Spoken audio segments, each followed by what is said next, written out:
Imagine opening a ride-hailing app to book a self-driving taxi. You tap the button, expecting a car with no driver to arrive in just a few minutes, but instead of getting a ride, you see a message saying the service has been paused. No cars are available. For about 1 hour, that's exactly what happened to many Waymo users in San Francisco. The company temporarily stopped parts of its Robotaxi service before bringing it back online. At first, some people thought the AI had failed. Others wondered if hackers had attacked the system. But the real reason had nothing to do with artificial intelligence going crazy. It was something much more practical, and it highlights one of the biggest challenges facing self-driving cars today. So, what actually happened? Why would one of the world's most advanced robotaxi companies suddenly stop its own service? And what does this tell us about the future of autonomous vehicles? Let's find out. For years, self-driving cars have been presented as the future of transportation. No human driver, no steering mistakes, no distracted driving. Instead, artificial intelligence watches the road using cameras, radar, and laser sensors called LiDAR every second. The computer analyzes thousands of pieces of information. It identifies traffic lights, pedestrians, cyclists, road signs, other vehicles, and then decides exactly what to do. Companies like Waymo have spent more than a decade developing this technology. Millions of miles have been driven, billions of dollars have been invested, and today, thousands of people already use Waymo robotaxis every week. Unlike many experimental self-driving projects, Waymo operates a real commercial ride-hailing service. People use it to go to work, visit friends, travel to the airport, or simply move around the city. To many passengers, the experience feels surprisingly normal. You request a ride through an app, a car arrives, the doors unlock automatically, you get in, and the vehicle drives itself to your destination. No driver, no conversation, just artificial intelligence behind the wheel.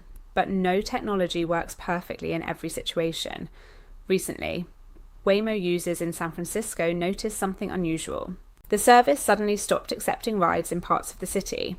According to reports, Waymo temporarily paused service for about 1 hour after a major power outage affected parts of San Francisco. The outage knocked out traffic lights in several neighborhoods, creating conditions that could make autonomous driving less predictable. After assessing the situation, Waymo gradually resumed service. At first, that decision may sound strange. After all, a self-driving car is supposed to react faster than a human driver. Why stop operating? The answer comes down to safety. Think about a normal traffic light. Green means go. Red means stop. Yellow means prepare to stop. Humans understand those signals automatically. But what happens if the traffic lights suddenly go dark? Drivers must rely on different traffic rules. They slow down. Treat intersections like four-way stops. Watch other drivers carefully. Make eye contact. And often communicate with hand gestures. These situations become much more complicated. For an autonomous vehicle, they are even more challenging. Artificial intelligence can recognize a broken traffic light, but predicting what every nearby driver will do becomes much harder. Some people stop, others continue driving, some hesitate, others become impatient. Human behavior becomes less predictable. Rather than taking unnecessary risks, Waymo decided to pause operations in the affected areas until conditions improved. This tells us something important. Many people believe self-driving cars are designed to operate no matter what happens. In reality, they are designed to know their limits. Sometimes, the safest decision isn't to keep driving, it's to stop. Imagine you're walking through heavy fog. If you can't see clearly, you naturally slow down. Maybe you even stop completely. That's not failure, that's smart decision making. Waymo follows a similar philosophy. When road conditions become unusually uncertain, the system can reduce operations instead of pretending everything is normal.